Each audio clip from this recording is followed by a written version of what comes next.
అవుతారు senior teachers. వాళ్ళకెవ్వరికి కూడా సకాలంలో అమౌంట్ రావట్లేదు. రిటైర్మెంట్ సంబంధించిన ఫలాలు అనేటివి వాళ్ళు చూడలేకపోతున్నారు.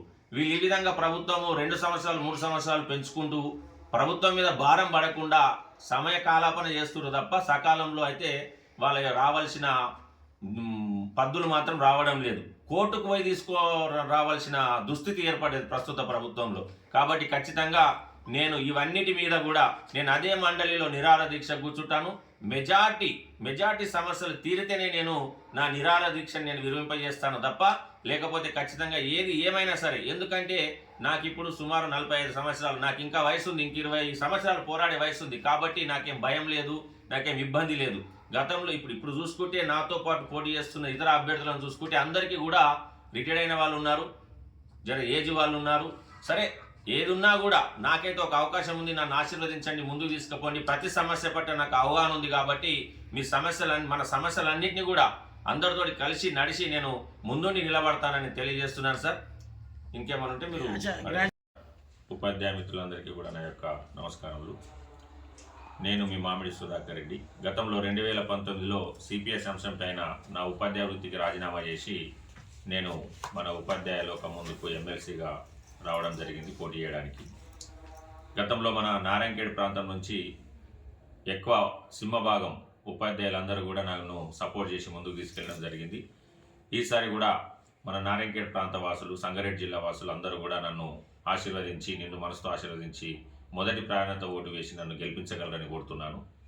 ముఖ్యంగా సిపిఎస్ అంశం అనేది ఈ రోజున చాలా ఉపాధ్యాయులకు కానీ ఉద్యోగులకు కానీ ఒక శరాఘాత లాగా మారింది. అది దాన్ని అవాయిడ్ చేయాలనే ఉద్దేశంతో నేను మళ్ళీ మన ఉపాధ్యాయ లోకం ముందుకు వచ్చాను. నేను నా ఉపాధ్యాయ లోకానికి మాటిస్తున్నాను సార్, దేవుని మీద ప్రమాణం చేసి చెప్తున్నాను. నన్ను మీరు గెలిపించి మండలికి పంపించిన మరుక్షణం, అక్కడ ప్రమాణ స్వీకారం చేసిన మరుక్షణమే సిపిఎస్ అంశం పైన అదే మండలిలో ఆమరణ నిరాహార దీక్ష కూర్చుంటానని మన మీడియా ముఖంగా తెలుపుతున్నాను మీ అందరికీ కూడా. అదేవిధంగా మన సమస్యలైనటువంటి డిఏలు కానివ్వండి, పిఆర్సీ కానివ్వండి, పెండింగ్ పిఆర్సీ కానివ్వండి, అదేవిధంగా 317 జీవో కానివ్వండి, ఇలాంటి సమస్యలన్నిటిపైన కూడా మీ అందరితో కలిసి నడిచి నేను ఆ సమస్యలపైన పోరాడతాను. అత్యధికంగా సమయం మొత్తం కూడా మన ప్రభుత్వ పాఠశాలకే కేటాయిస్తానని నేను మీ అందరికీ కూడా మనవి చేసుకుంటున్నాను.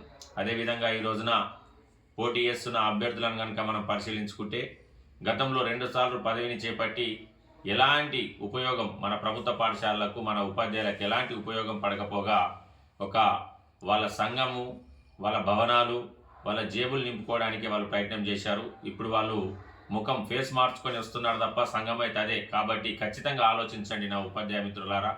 అదేవిధంగా ఇంకొక సంఘం వచ్చేసి ఒక కార్పొరేట్ యజమానికి, ప్రైవేట్ స్కూల్ అధిపతికి వాళ్ళు టికెట్ కేటాయించి ఈరోజు ఓట్లను కొనడానికి ప్రయత్నం చేస్తున్నారు. మేము ఉపాధ్యాయ కులం, మాది ఉపాధ్యాయులం, సమాజ సేవకు మేము ముందుండే వాళ్ళం. కాబట్టి మా ఉపాధ్యాయులను మీరు కొనలేరు, అది మీ భ్రమ. ఖచ్చితంగా మీకు తగిన ఈ గుణపాఠం జరుగుతుంది ఈ ఎలక్షన్లో అని చెప్పి నేను ఈ మన మీడియా ముఖంగా వాళ్ళకు చెప్పదలుచుకున్నాను. అదేవిధంగా గురుకుల పాఠశాలలో ఉన్న సమస్యలు, అదేవిధంగా మోడల్ స్కూల్లో ఉన్న సమస్యలు, అదేవిధంగా కేజీబీవీలలో ఉన్న సమస్యలు అన్నీ కూడా నాకు బాగా తెలుసు. కాబట్టి ఖచ్చితంగా కళాశాలలో కానివ్వండి, డిగ్రీ కళాశాలలో కానివ్వండి, ఎవరైనా ఏ సమస్యలు ఉన్నా కూడా నేను పూర్తి సమయం కేటాయిస్తాను. గత ఎమ్మెల్సీలలాగా కాకుండా మీకు పూర్తి సమయం కేటాయించి మీ వెంట నడుస్తానని నేను మనవి చేస్తున్నాను సార్.